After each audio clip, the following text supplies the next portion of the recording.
Los videojuegos pueden generar miedo, incluso cuando sabemos que no son reales. A diferencia del cine o la televisión, en los videojuegos no solo observamos lo que ocurre, también participamos. El jugador tiene el control sobre el personaje, toma decisiones y avanza dentro del entorno. Esto hace que la experiencia no sea pasiva, sino más bien activa. No se trata solo de ver algo inquietante, sino de estar dentro de esta situación. Creo que la diferencia más importante está ahí, porque en una película tú no tienes el control de lo que está pasando, pero en un videojuego, si tienes que ir para adelante, tú mismo vas para adelante. Y eso es lo que el miedo hace que sea más directo, porque estás participando dentro del contexto del juego. En los videojuegos de terror, muchas acciones son simples, caminar, observar o interactuar con objetos, pero el contexto cambia completamente su significado. Según el estudio de Emily Janet y su equipo, la inmersión en videojuegos ocurre cuando el jugador se siente completamente involucrado en la experiencia, al punto de perder la noción del entorno real. Esto explica por qué acciones simples como caminar por un pasillo oscuro pueden generar tensión. El jugador no solo ve la situación, la está viviendo. Abrir una puerta es algo básico, pero en ese contexto lo hace algo importante. Te quedas pensando si quieres hacerlo o no, y después de que lo haces, haya pasado algo o no, te quedas con esa sensación de tensión. Uno de los recursos más efectivos en los videojuegos de terror es lo desconocido.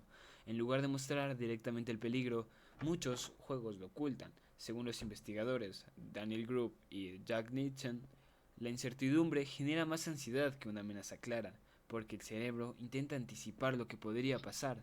Es decir, cuando no sabemos qué va a ocurrir, nuestra mente crea posibles escenarios y muchas veces esos escenarios son más inquietantes que la realidad. Creo que ahí es donde el miedo se vuelve más fuerte, porque no depende del juego, depende de lo que uno empieza a imaginar. Y puedes estar en una zona donde no pase nada, pero el sentimiento de que algo podría pasar es el sentimiento incómodo que te hace sentir el miedo. Algunos videojuegos desarrollan el miedo desde un enfoque psicológico. En estos casos, el entorno cambia, las reglas dejan de ser claras y la percepción se vuelve inestable. El filósofo y científico cognitivo Andy Clark explica que el cerebro humano constantemente intenta predecir y organizar la realidad a partir de patrones. Cuando esos patrones se rompen, aparece una sensación de desorientación e incomodidad. Esto es lo que muchos juegos utilizan para generar miedo más profundo.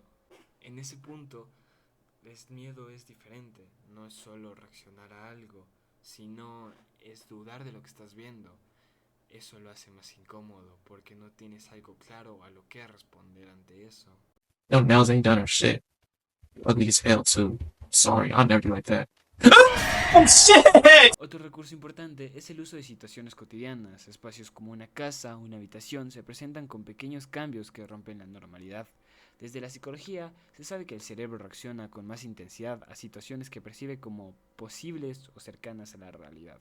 Por eso este tipo de escenarios genera una mayor conexión con el público, ya que genera más terror. Creo que este tipo de miedo es el más incómodo porque son cosas no completamente irreales. Son cosas que te puedes imaginar cotidianamente solo con pequeñas cosas fuera de lugar y eso hace que el miedo sea más inmersivo. A pesar de todo, muchas personas disfrutan los videojuegos de terror. Según investigador Marlon Kirk, las personas pueden disfrutar el miedo cuando ocurre en un entorno seguro, ya que el cerebro activa respuestas de alerta sin que exista un peligro real. Esto permite experimentar emociones intensas de forma más controlada. Creo que ahí está la clave. Sabes que estás sintiendo miedo, pero también sabes que puedes parar. Entonces se vuelve una experiencia intensa, pero controlada. En los videojuegos, el miedo no depende únicamente de lo que se muestra en pantalla, se construye a partir de la interacción, la incertidumbre y la forma en la que el jugador interpreta lo que ocurre. La experiencia no es solo visual, también es emocional, y en ese sentido, los videojuegos no crean el miedo desde cero, sino que trabajan con algo que ya existe en nosotros. Al final, el miedo en los videojuegos no está solo en el juego, está en cómo uno reacciona, en lo que imagina y decisiones que toma mientras avanza. Eso dice bastante de nosotros, porque incluso sabiendo que no es real, el cuerpo sigue respondiendo.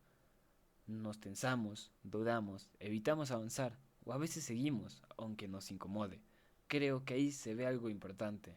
El miedo no siempre tiene algo que ver con el peligro real, sino con la forma en la que interpretamos lo que podría pasar. Y los videojuegos funcionan justamente porque logran activar eso. Nos ponen en situaciones donde tenemos que decidir, anticipar y reaccionar, aunque sepamos que todo es ficticio. Y aún así lo sentimos. Entonces, más que tratarse solo de miedo dentro de un juego, se trata de cómo los humanos respondemos ante la incertidumbre, de cómo incluso en un entorno seguro seguimos reaccionando, como si hubiera algo en juego.